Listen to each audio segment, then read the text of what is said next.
कांग्रेस के जो विधायक थे, विपक्ष, वो भी अपने कुछ मुद्दे लेकर के आए थे। उन्होंने अपनी टी शर्ट पे लिख रखा था कि वोट चोर गद्दी छोड़। और हमारे मुद्दे थे, जो महत्वपूर्ण मुद्दा था कालीबाई वाला, जिसको हम टी शर्ट पे लगा के गए थे। तो गोली खाई तो उस टाइम पे क्या अंग्रेजों ने गोली मारी थी या वहाँ के जो लोग थे उन्होंने गोली मारी थी, ये जानना भी बहुत जरूरी है। जो पाठ था, उस पाठ को पाठ्यक्रम में वापस जुड़ाने के लिए पूरा जोर लगा देंगे। अगर सरकार ऐसा नहीं करती तो आने वाले समय में वहाँ क्या उबाल आ रहा है आप सबको पता चलेगा। मानसून सत्र का पहला दिन काफ़ी ज़्यादा हंगामेदार रहा। हमने भी देखा आपने किस तरीके से कितना विरोध स्वर में आप थे। कैसा रहा वो दिन, मैं आपके ज़रिए समझना चाह रहा हूँ। सबसे पहले तो आपको चैनल को धन्यवाद, जोहार।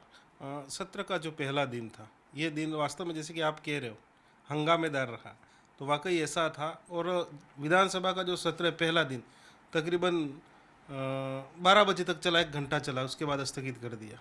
कांग्रेस के जो विधायक थे, विपक्ष, वो भी अपने कुछ मुद्दे लेकर के आए थे। उन्होंने अपनी टी शर्ट पे लिख रखा था कि वोट चोर गद्दी छोड़। और हमारे मुद्दे थे, जो महत्वपूर्ण मुद्दा था कालीबाई वाला, जिसको हम टी शर्ट पे लगा के गए थे। कालीबाई का हमारा जो पाठ्यक्रम था सरकार ने हटाया, तो हमें काफ़ी आघात लगा था, क्योंकि हम कालीबाई को शिक्षा की देवी मान रहे हैं। और कालीबाई की जो घटनाक्रम हुई थी वो क्यों हुआ था ये जानना भी बहुत ज़रूरी है, क्योंकि एक 13 साल की बालिका ने गोली खाई थी उस क्षेत्र में अपने गुरु के लिए। तो गोली खाई तो उस टाइम पे क्या अंग्रेजों ने गोली मारी थी या वहाँ के जो लोग थे उन्होंने गोली मारी थी, ये जानना भी बहुत ज़रूरी है।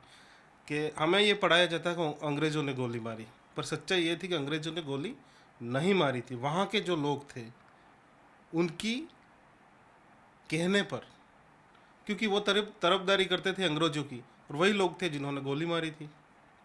तो ये ऐतिहासिक पल था हमारे लिए।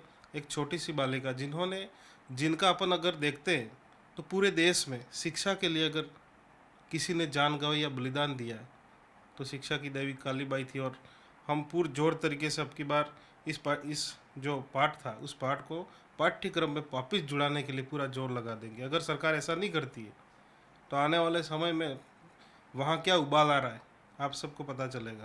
नहीं, बिल्कुल, क्योंकि आपने कालीबाई जी का ज़िक्र किया तो मैं भी खुद भी ये कबूल करना चाहूँगा कि अभी तक मुझे भी जो कहानी पता थी वो यही पता थी कि अंग्रेज़ द्वारा मारी गई थी। लेकिन कहीं न कहीं आपके जवाब से ये लगता है कि इस इतिहास को नीतिगत छुपाए जाने का प्रयास किया गया ताकि आदिवासी का असल इतिहास सामने ना आ सके। उस टाइम पे जो घटनाक्रम घटा, अब अभी क्या हो रहा है, अभी भी तो वही दोहरान किया जा रहा है। पाठ्यक्रम को हटाना मतलब आदिवासियों के इतिहास को दबाना। हमारे जो आने वाली पीढ़ियाँ वो जान नहीं सके कि हमारा इतिहास क्या था। उस टाइम पे भी वो था, अभी भी वही दर्शाया जा रहा है। सरकार ऐसा क्यों चाह रही है, सरकार की क्या मंशा है, क्या दर्शाना चाह रही है, वो साफ दिख रही है कि वो आदिवासियों का शोषण ही करना चाह रही है।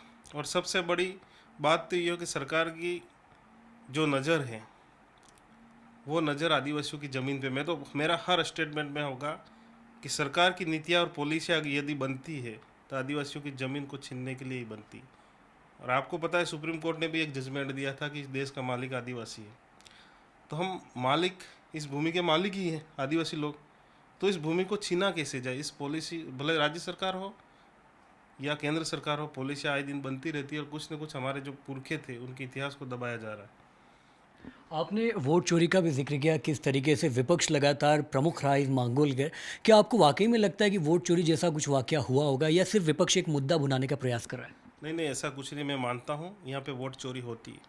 वोट चोरी इसलिए होती है, मेरा मानना यह है कि मेरे जो विधानसभा क्षेत्र हैं, अभी हाल ही में जिला परिषद के चुनाव हुए थे। 11 पंचायतें, उस जिला परिषद वार्ड 9 में 11 पंचायतें, 11 पंचायतों में 2200 मतदाता ऐसे थे जिन्होंने लोकसभा में वोटिंग किए, जिन्होंने विधानसभा में भी वोटिंग किए, पर यहाँ पर मतदाता सूची में उनका नाम नहीं था। यहाँ पर मतदाता सूची में उनका नाम नहीं था। तो ये जाहिर सा है कि मतदान करने से पहले ही वोटों की चोरी की जा रही है। ये एक अलग सा तरीका ढूंढा है इन लोगों ने। तो वोटों की चोरी होती है 100%, 100% मैं इस चीज़ को मान रहा हूँ। एक सलूम्बर का भी आप जिक्र करते हैं कि लास्ट राउंड ऑफ वोटिंग में कुछ गड़बड़ हुई है। हाँ, लास्ट राउंड में गड़बड़ हुई तभी तो इस सलूम्बर में भी यही घटनाक्रम हुआ।